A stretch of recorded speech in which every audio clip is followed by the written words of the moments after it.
this for you. Perfect. Whew, look at that. That is what dreams are made of. A leopard on a termite mound. Couldn't have asked for anything better.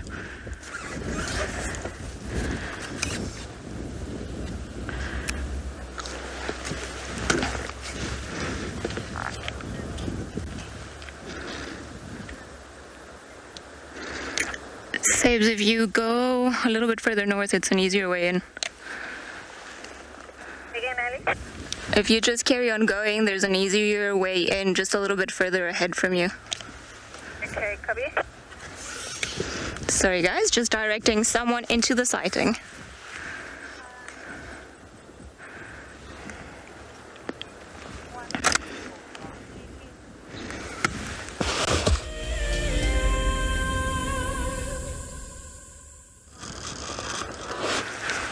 Well, whew, it's been quite an adventure finding him. So we've been plotting around Chitwa, just having this leopard feeling that there would be a leopard somewhere around this afternoon, and we were kind of hoping for Maribye when we just drove down to the dam. But he's not anywhere close to the dam, which is also quite a feat because we tend to have all of our best sightings there. So it's quite fun to actually be in the middle of the block on Chitwa, far away from the dam, and then enjoying the sighting of the leopard, which is really cool. Especially when he's posing so nicely the way he is all the way there. Those ears are so fluffy. He is quite something. So this is a young male leopard. Sort of, I haven't been following the lives too closely lately, so you guys can let me know if by any chance I make a mistake. But it seems like Thandi has been just leaving him, or has completely left him on his own, and then she's kind of moved back into Chitwa, just leaving the Juma area. Seems like she's come back to this area, and after a bit of a hiatus, almost a couple of years, she's took back the Juma side, but now she's back down here, and Tlalamba is enjoying Juma. Interesting how things work out. So he's going to have an interesting life during the next while.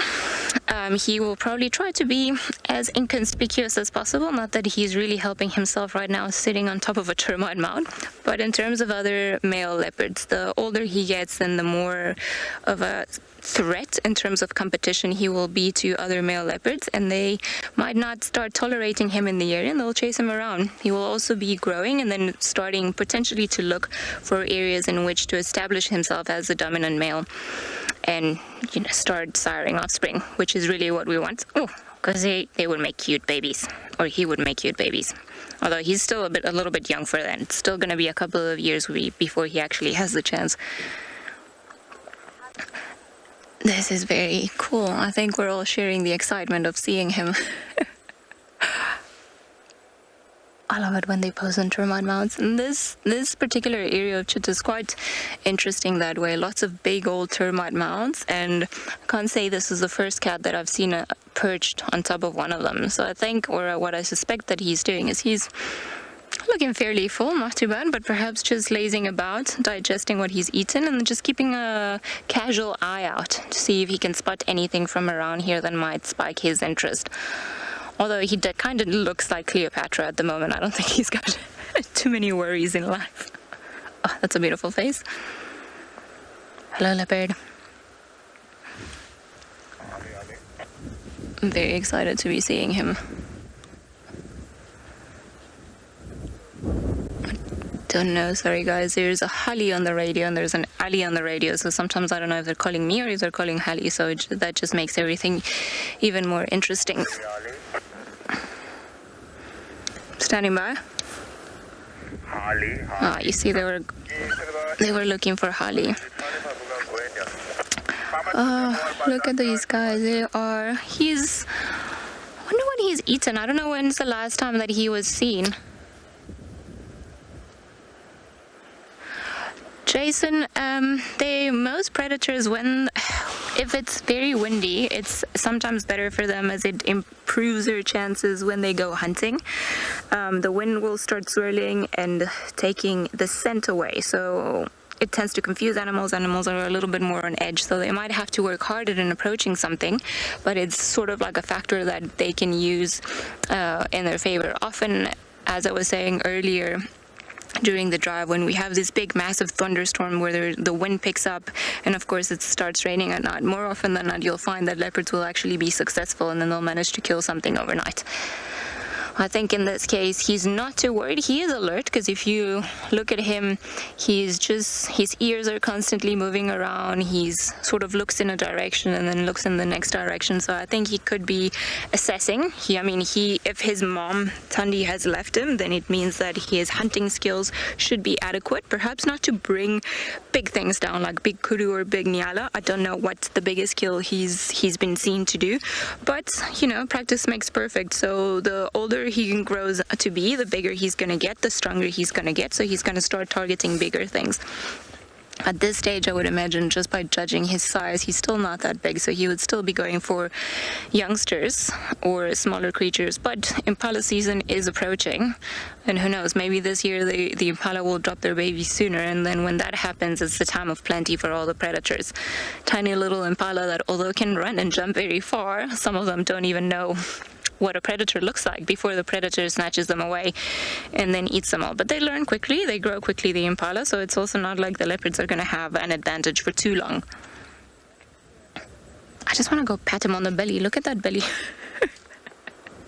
He's obviously been eating something. Well, today has been a really lucky afternoon. Seems like there she is. So we haven't been able to see her face yet because she's still keeping it down. Just sort of glanced up, but it does look like Thandi. Hello, friend. Good to see you. I haven't seen you in a long time as well. So, she also looks fairly full, so I wouldn't be surprised if they've actually shared a meal recently. I know we would all be hoping for something, that would be bulkier. That wouldn't necessarily mean that she's got a food baby, but rather another type of baby. But it's hard to tell at the moment. I think there is a very good chance that she's just full.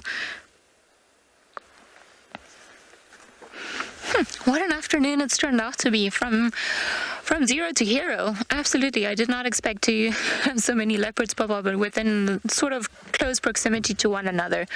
They're not really within walking distance, or like a very close to one another, but Sibuyi's, as I said earlier, is not too far away, and then Maribye's is also not too far away. And Thandi's kind of sitting in the middle between the two of them. Perhaps almost on an equidistant, same distance between the 2 points. Interesting. I would really like it if she got up, and so we could see her properly. Seems like she's having a nice nap. And we did drive past here earlier, and Fanoti saw her, and I think she was standing up. We drove on the main road earlier, so it could be that she was perhaps in Torchwood and then just moved into this area and then found a nice warm termite mound, and this is where she's sleeping. She doesn't really have too many worries in the world. Or otherwise, she's just been resting around here behind the termite mound, concealed from the road.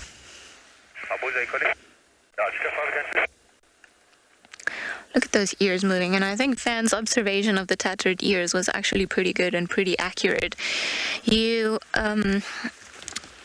As leopards and lions become older, well, of course, besides all of the other scars that they might get as, they start growing and that they earn through their fights and so on, their ears also from going through very dense foliage and vegetation and then fighting with one another and so on.